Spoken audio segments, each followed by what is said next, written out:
that you could make time to join us today.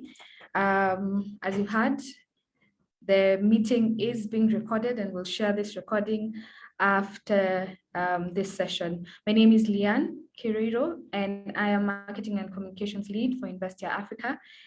And I'll be taking you through the flow of the event before I hand over the meeting to Stephen Gugu, who is our moderator for today's webinar. So this is the flow of the program. We'll have Investia at a glance that I am going to take you through. Then Stephen Gugu is going to introduce the speakers as well as himself. And then we're going to go straight into the panel Q&A sessions, and then we'll take questions from the audience. That's you. That's you. Also, feel free to just include questions in the chat box, even as we go along. Then we'll just tackle that at the end of the session. Our speaker today is Mulinga Karangwa and Kobos Low.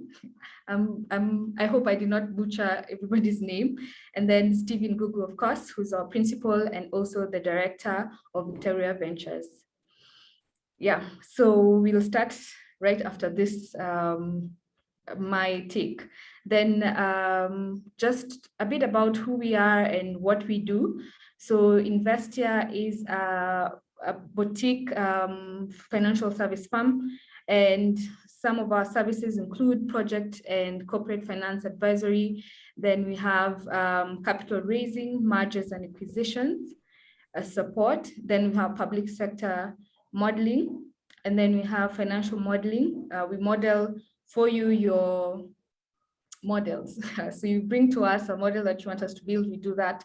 And we also train on the same, on how to build models. And actually we have a cohort that is coming up in June. So if you're interested in learning how to build your models, how to interpret and analyze your models, kindly you can contact us at the contact. We'll share the contacts with you, and you can contact us for the same. Okay, moving on. So this is our experience, and we have taken samples from the different sectors that we have been doing. And in project finance, we've done WITU project, RVE, Soul, WindLab, Craft Skills East Africa, just to mention a few. And they ran through the years, as you can see there. And then on valuation, we've worked with FSD, Africa Investment, NIC Bank, Project Mabati, Cellulant, in the years that you can see there. And then as public policy, we have worked with several governments, including Zambia,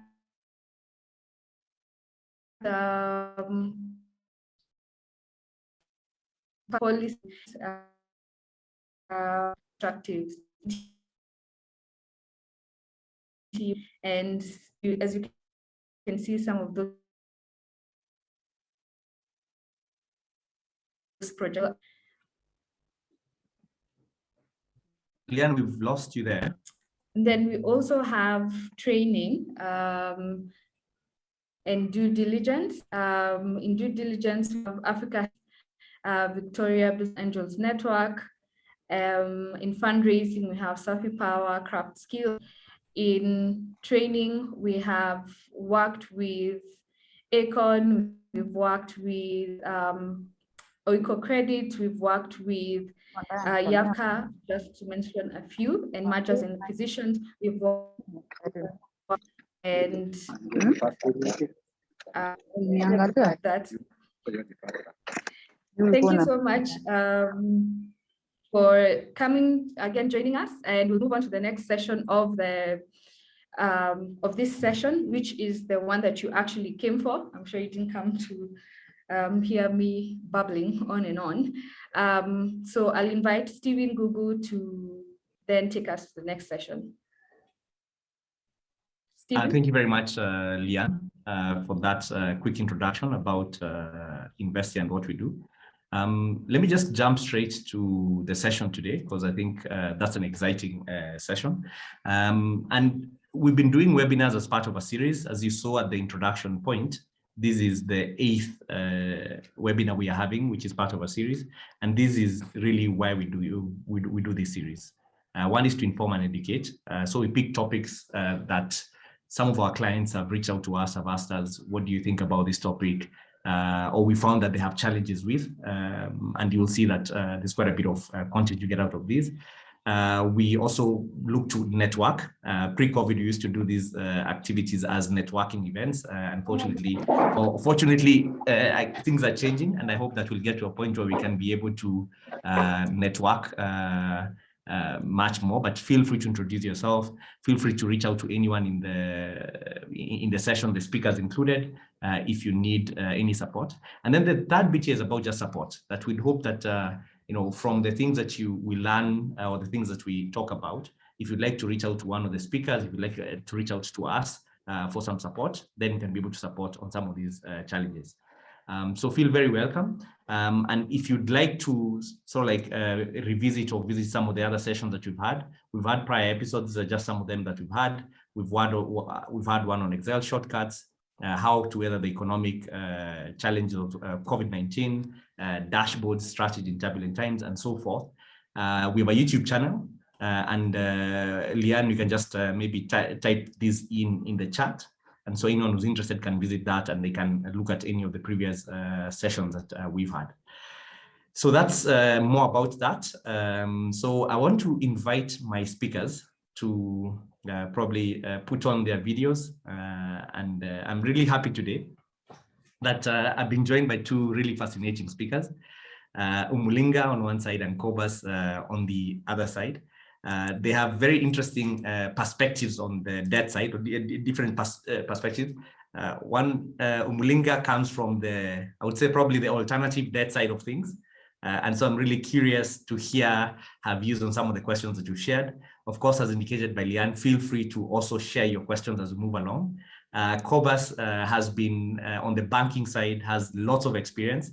And is going to introduce himself, and we can hear much more about that. And the hope from this session is really just to get you at a point, if you're an SME, if you're an advisor, at a point where, as we're sort of like in this setting where the world is changing really fast. I mean, if you've been looking at global markets, some of the things that have happened is interest rates have been going up, and some of that may trickle down to our economies. And that's because the Fed has increased its base rate a couple of times. You know, it's very turbulent times. If you sort of like imagine what's happened with COVID, what's happened with Ukraine, and that's affecting businesses every single day. And so debt being one of the critical bits that most SMEs, most businesses use as a fast sort of like form of financing, it's good to just ask ourselves how you manage that. And when you're not able to manage it very easily, how do you then move ahead to sort of like restructure that so that it works for you? And that's what we wanted to achieve from today's session. So I'm going to start with Umulinga. And Umulinga, I'm going to request you to introduce yourself. I will stop sharing my screen at this point because we're just getting started. And Umulinga, as you're introducing yourself, I'm also going to throw a curveball question which I did not ask you. And maybe just for a bit of fun, if you're not doing what you're doing, Umulinga, what would you be doing? It's just good to like get a sense of that. So Umulinga, feel free to introduce yourself. Thank you so much, Stephen, for having us and for having this great event. I'm Umulinga Karangwa. I'm from Rwanda, but I live between Mauritius and Cape Town. I've been investing in Africa for a decade and a half, and I'm really passionate about African markets generally, capital markets and private markets. I really hope that I can contribute to supporting our continent. We need so much of us to invest to create growth and jobs. So if I was not investing, Stephen, and if I can really say like what my biggest dream is, I would be playing tennis professionally. I had never a chance. I was never good enough. But you know, in a world where I can have the gift I want, that would be that one. Okay, thank you very much, Mulinga. Happy to hear that. I never knew that about Mulinga, but good to know that. No, I'm a very, Thank you for very joining average us. player. I just dream. Yeah, good to dream, and there's always an opportunity. Maybe you should spend a bit more time on that. But thank you, Mulinga, and happy to have you on board for today's session. I'm going to request Cobus to also introduce yourself. And same question for you, Cobus, at the end. If you're not doing what you're doing today, what would you be doing?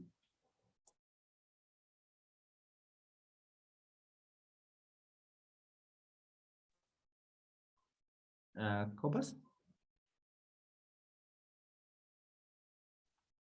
Right, thanks, Stephen. I'm a banker by trade. I've spent many years in different banks, starting in South Africa, and then I worked across Southern Africa in different banks and in different environments over the past 10 years.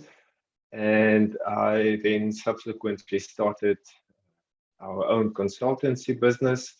We do training, debt advisory, and we also help banks where they lack resources for specific projects, or perhaps they've got temporary employment gaps. Then we help them with resourcing.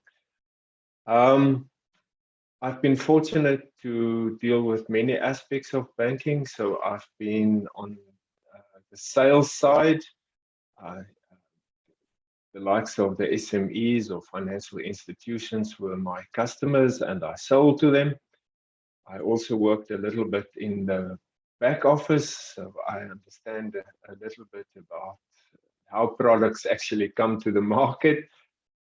But in the latter years, I actually spent as head of credit of a banking group in Eastern Africa. And my love for Africa just expanded. And so if I didn't do what I was doing today, I would say I just love to live in another African country again, other than South Africa, of course. And just to experience the people, sit around the fire, and maybe do some coaching and mentoring. Thank Cobus. That's fascinating, and just a quick bit about Cobus. We met with Cobus recently, and I thought you'd be a great speaker for this session because of the wealth of experience that he has working with different banks, both in South Africa and also in the rest of Africa. So really happy to have you on board and looking forward to the conversation today. So Muli, I'm going to start with you. You work on the SME side. You also work on the startup side, right? Why is debt important for a business in the continent? Thank you for the question, Stephen. It's a very important question. Debt is as important as equity for a business to grow. So often SMEs think that debt is difficult to get, that banks don't want to give loans, that private debt is expensive. But it is necessary to use debt to grow a business. You cannot use only your equity to fund your growth. For example, if you want to produce twice more and double your production capacity and hire twice more people, you should not use equity for that. You should take a bank loan to pay for this now. And then in a few years, whether it's 3 years or 5 years or more, you're going to pay back that debt with your revenues having doubled and your profits having hopefully more than doubled. So it's very important to understand that this is allowing you to reach your goals at a price that is more affordable than equity, in a nutshell. Yeah, thanks, Mulinga. And I like the parting shot that you said, a price that is more affordable. And Cobus, just to throw you in the deep end here, cost of debt in the continent is not cheap, right? I mean, I've seen, in Kenya, we've seen points where, banks would lend at 20%. I've looked at, Nigeria, Uganda, where times you see debt at sort of like 25%, 26%. You ask yourself, is it really cheap? Should a business really be considering debt at these kinds of rates of return? So again, question to you, why is debt relevant for an SME and a startup, but then also taking into account this idea that the cost is also not 1%, 2%, it's also quite hefty. Yes.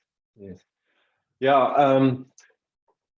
Umulinga has really summed it up so nicely. But I think if you look at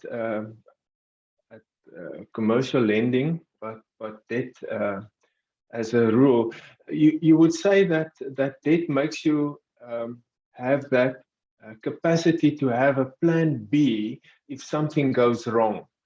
So your debtor or the person that you're selling to pays you later than expected. So debt, for example, allows you to bridge that gap between what you expected to happen and what actually happens in the real world. So debt helps you to manage your risks. Debt also helps you in terms of being more resilient as a whole. So you are able to grow, as Umulinga has also said. And if you are not able to grow, then you are actually going to go backwards. But in order to be able to grow, you need the funding to invest in the assets like inventory, like staff, like business premises. And your capital there's only a limited amount of capital that most SMEs would have. So you could quite quickly outgrow your capacity to invest in your business. And so therefore, debt enables viable businesses to expand, as Umulinga said. Something that it also helps you to do, and I look at our own business, and I see that because I've got some funds stashed away, I am able to actually grant credit to my buyers, and because I can grant them credit, I can expand my sales. So the point is made, debt enables you to expand your business. But why is debt so expensive? There are probably a few reasons. Firstly, we have to understand that the bank has to administer, or any lender has to administer the loan that it gives you.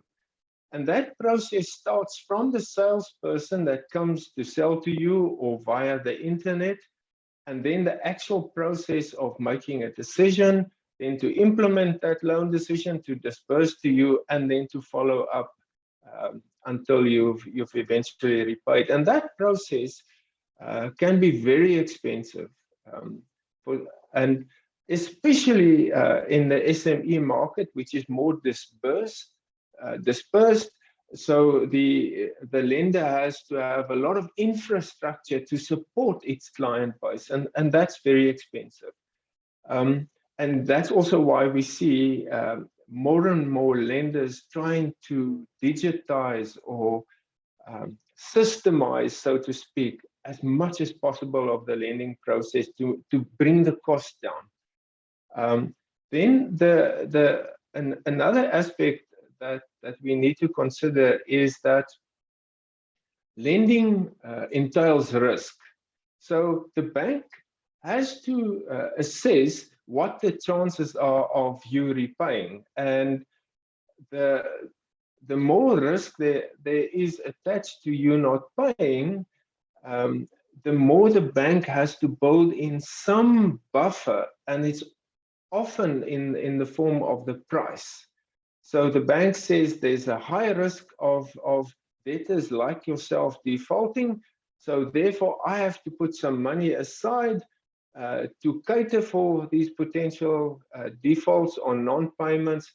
And in order to do that, I increase my pricing to cover for potential bad debts.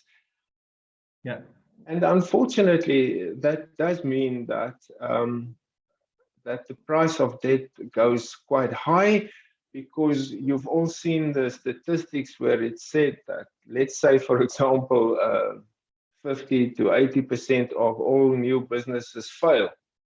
Now, imagine if you're the lender and you have such a high default rate and you yourself want to stay in business. Well, you have to make your conditions tighter, and increasing your price is one protection measure. Interesting, Cobus. You know, the point of risk is taken, and you know, this is a point that most SMEs or even startups ask me every single day. Is the risk that high, to the point where, you know, you have dollar instruments? If an SME is taking a mezz financing at sort of like 17%, 18%, 20%, where if you look at you know, the LIBOR rates and so forth, they're sort of like single digits at any one point.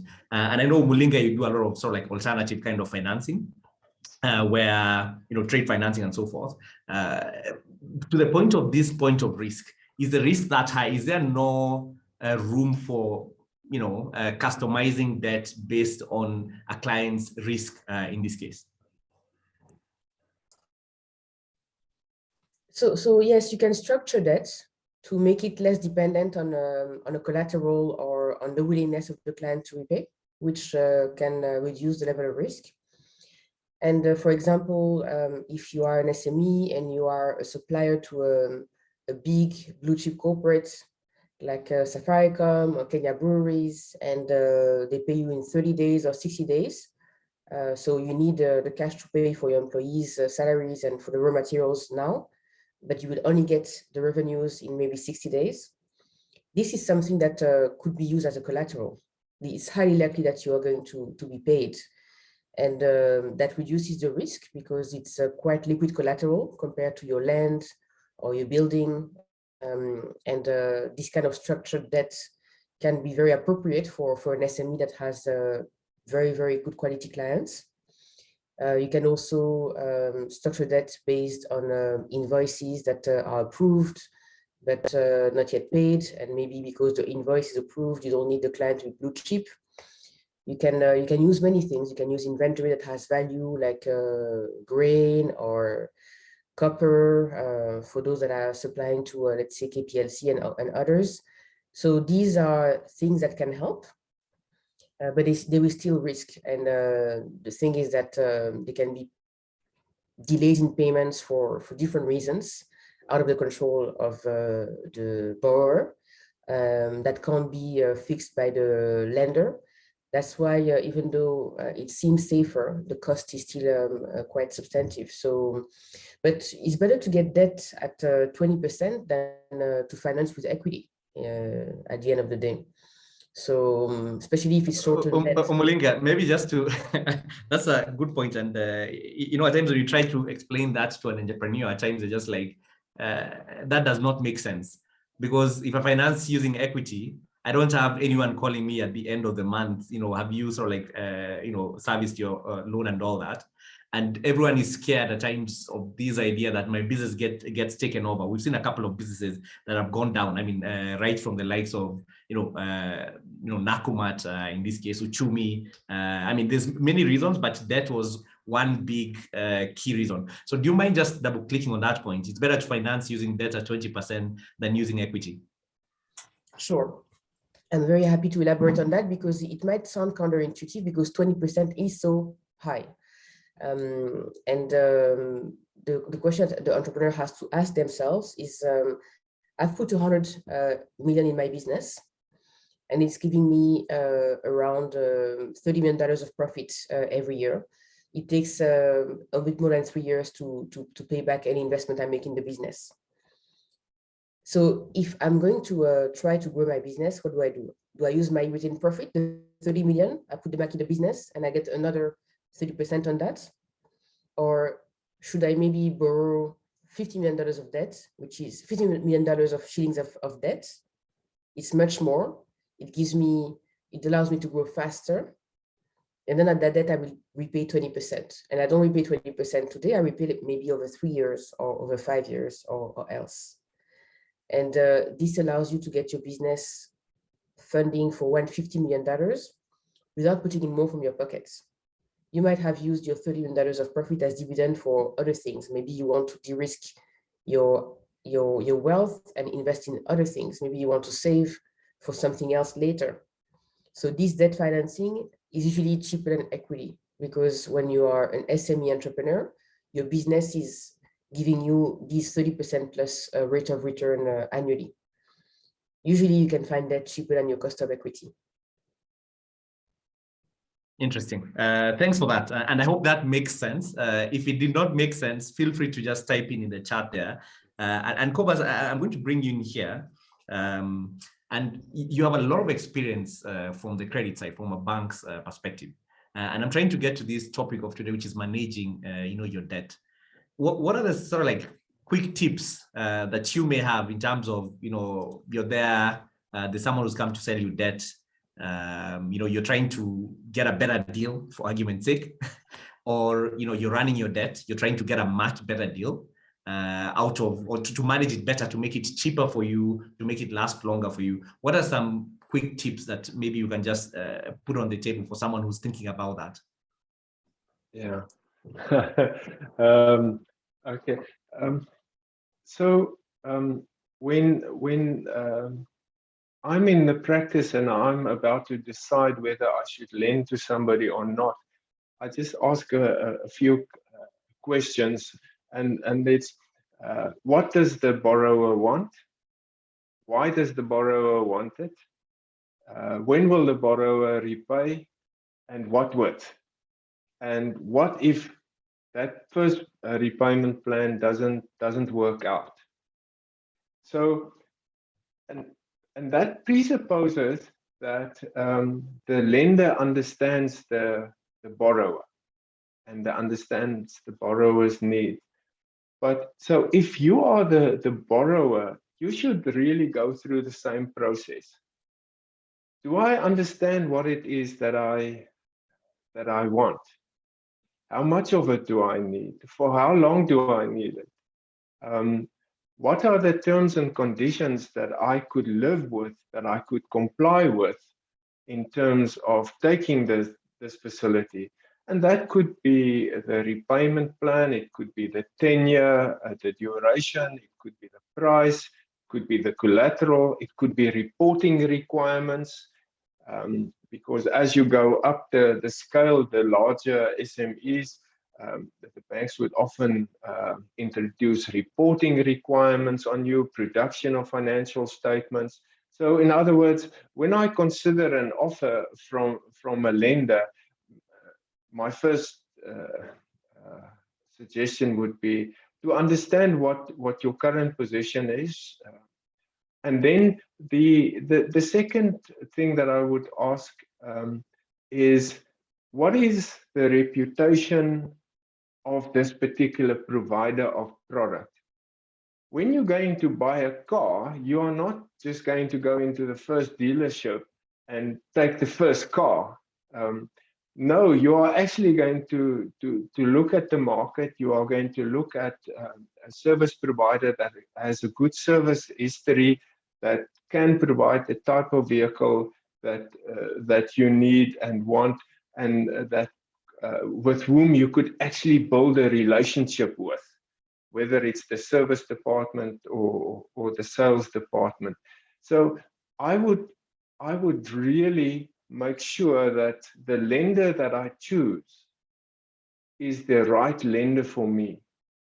And lenders differ. You have excellent banks, but they just don't specialize in SMEs. They might just do it to complement their product set, but it's not their expertise. Or you might find that there are some boutique houses that provide excellent trade finance. And if your need will be best satisfied by trade finance or by invoice finance, as Umalinga said, then that is the solution that you could pick if you have the ability to make that choice. And then I would always just ask myself, before I take any debt, can I actually afford the debt?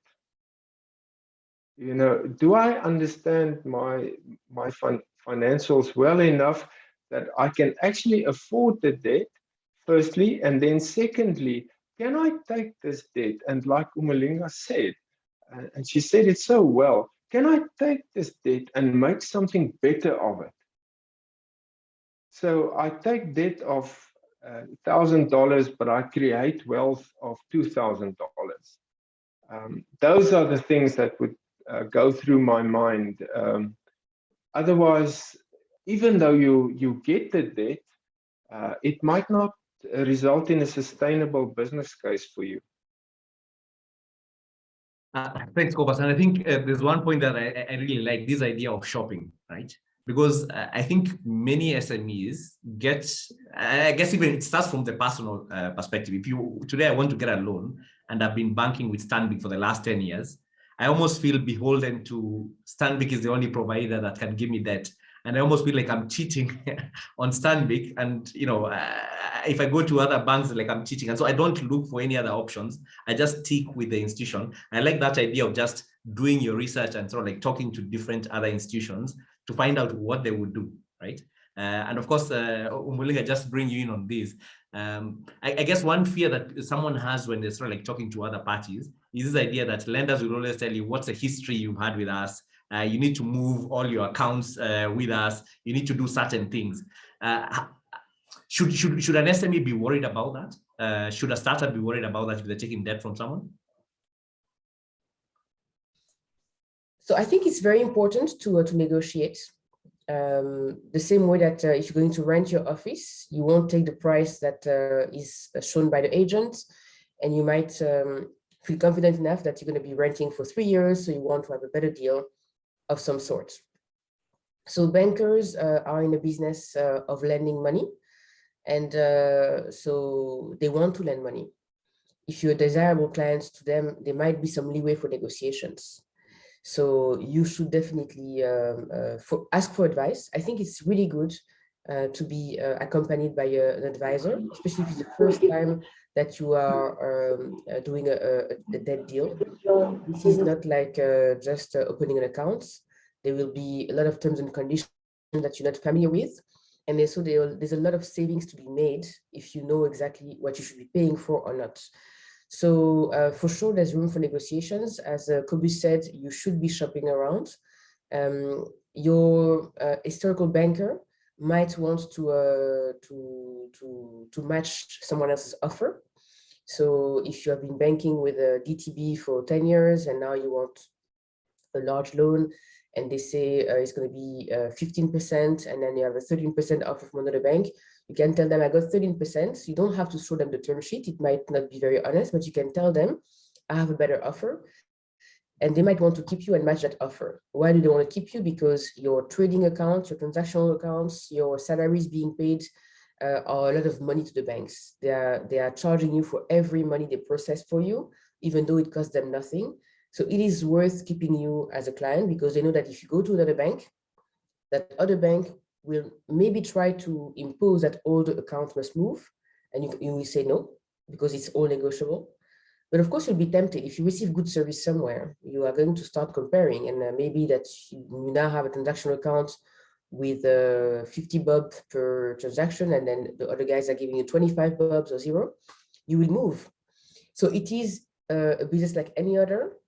Negotiate, but also I think it's really worth being accompanied. If your CFO or your chief accountant have not done that before, it is really worth getting the advice that will save you a lot of money, and also maybe save you in case of those terms and conditions are too drastic. When entrepreneurs talk about the business being taken over by the banks, these are really extreme conditions, because no banker wants to operate a business. This is like a worst case scenario. They don't want your factory, they don't want your land, they don't want your house, they just want to be paid back.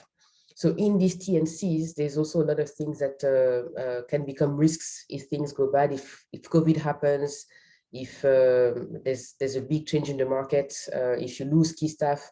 These things you have to be protected from these risks. So it's also very good in that respect to ask for advice. Thank you.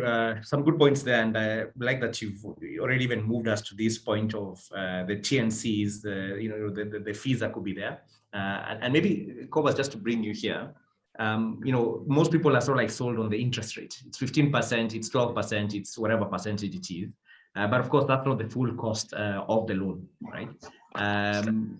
Maybe, do you mind just walking through some of the additional, costs that could be there that someone needs to be thinking about, so that they're not just sold on the interest rate alone when they're looking at a loan that they've been offered?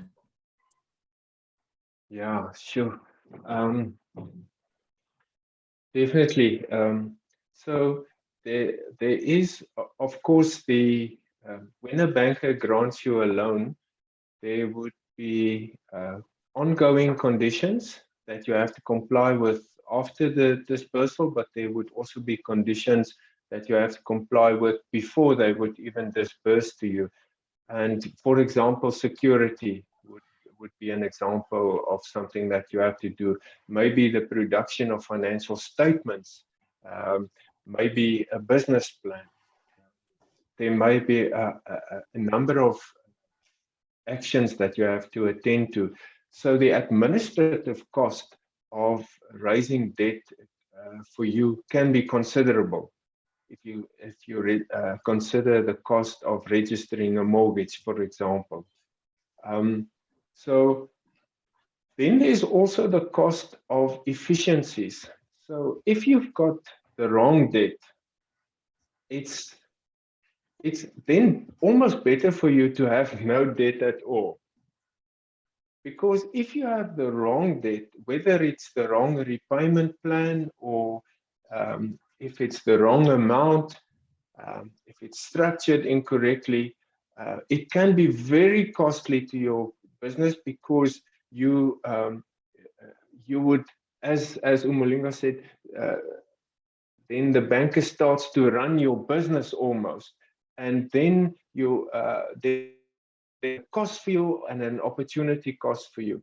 So I would always strike a balance, and I would say, let me accept that there is risk involved in any lending for the bank, and that the bank deserves to be rewarded for that risk or compensated for that risk. So having accepted that, then I say I'm willing to pay a certain price as long as it's market related, but the loan should be suitable for my needs. It shouldn't impose other unnecessary costs on me because it's inefficient. And part of that is also your compliance afterwards. Make sure that the loan doesn't impose administrative actions on you that you are not geared to provide, let's say, monthly management accounts or stock lists on a quarterly basis, or audited accounts if you don't necessarily need to provide them, because those other things can usually push up your cost.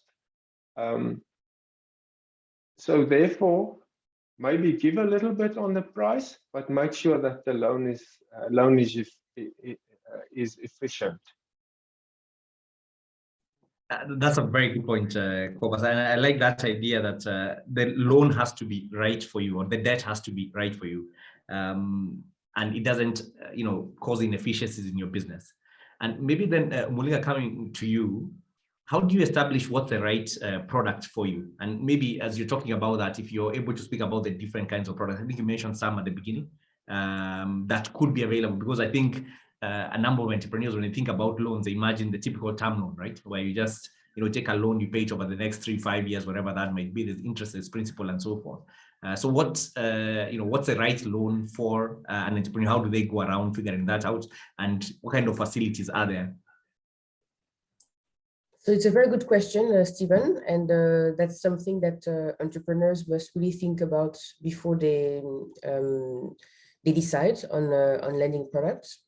So it depends what you want to do with that loan. So do you need money to grow your sales, and all you need to do is to buy more raw materials or to do more marketing?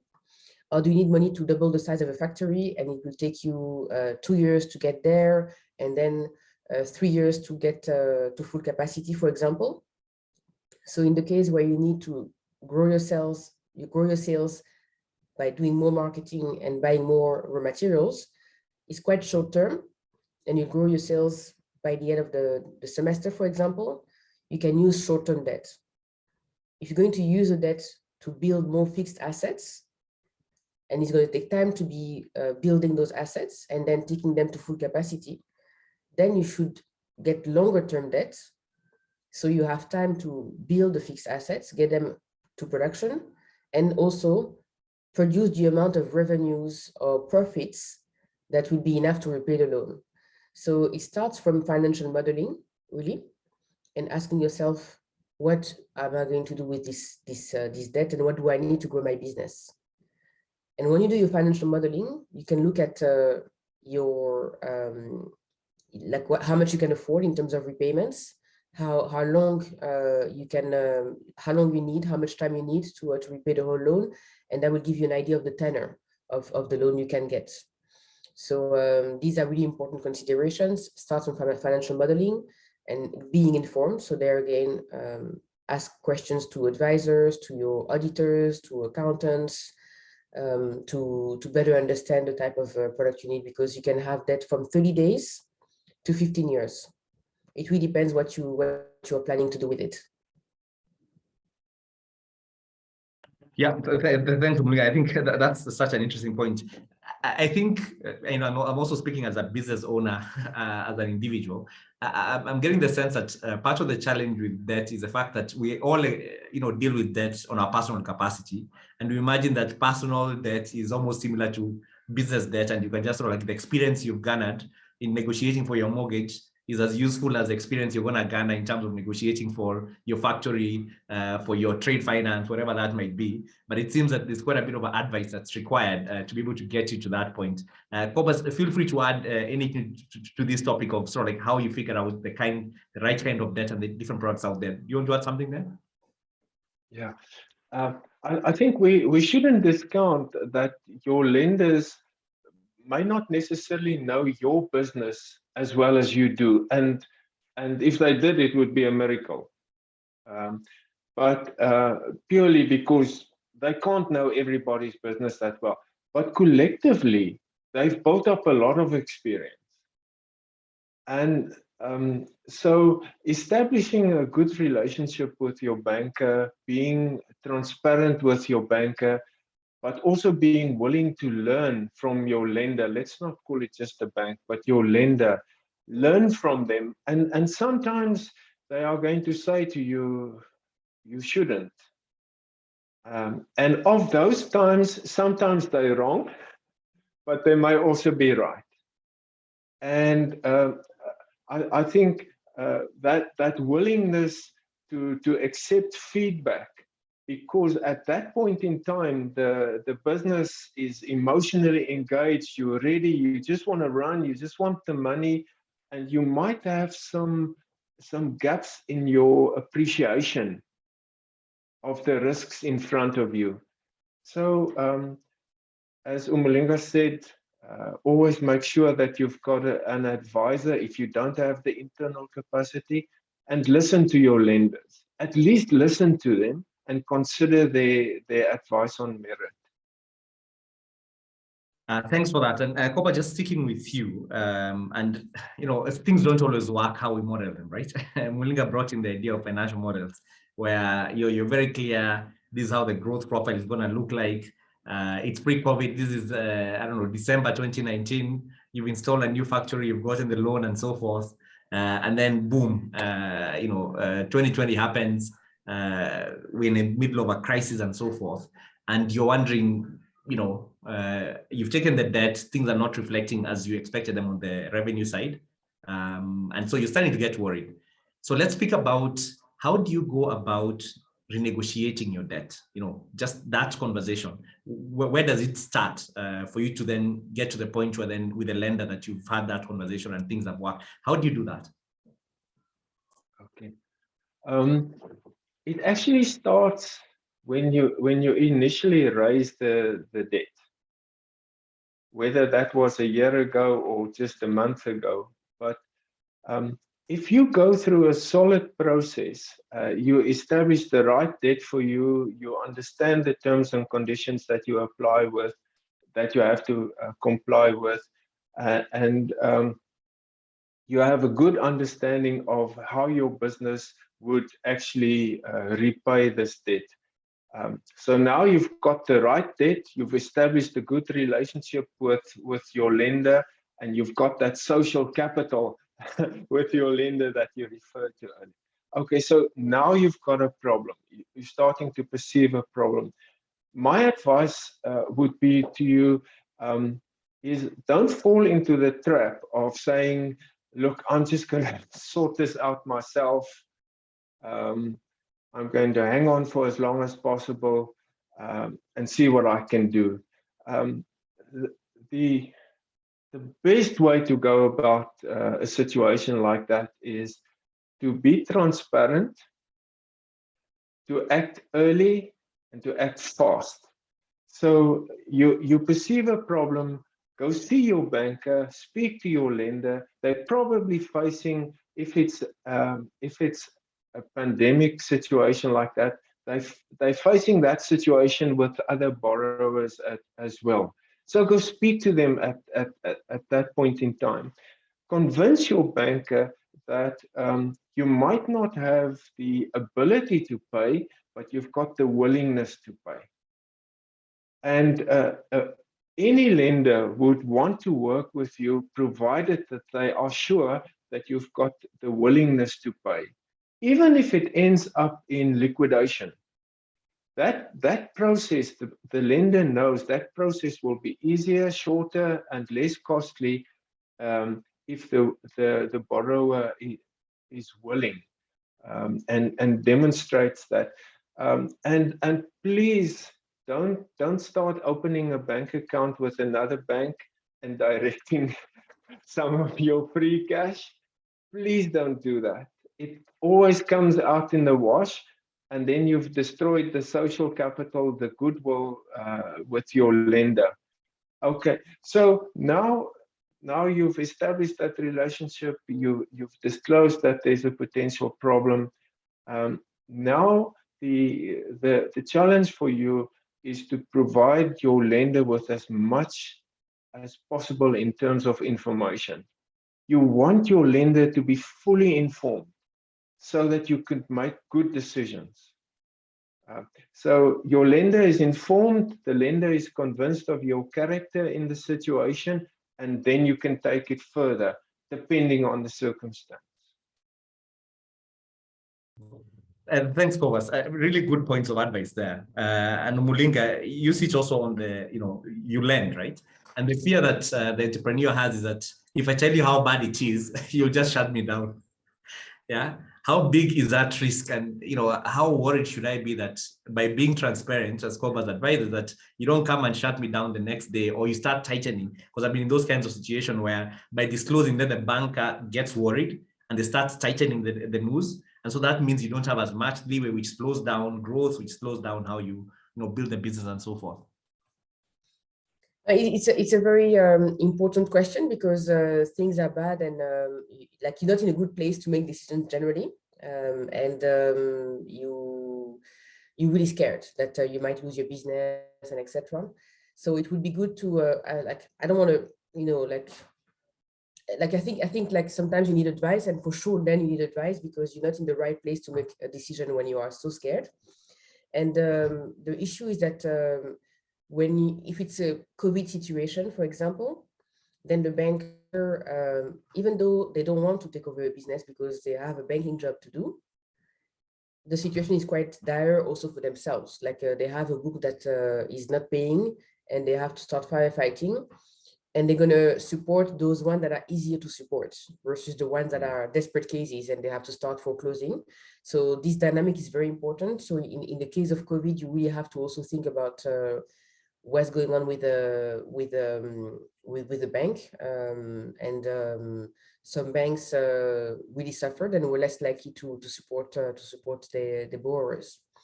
If it's a normal situation, the banker never wants to take over your business, and the banker really wants to restructure.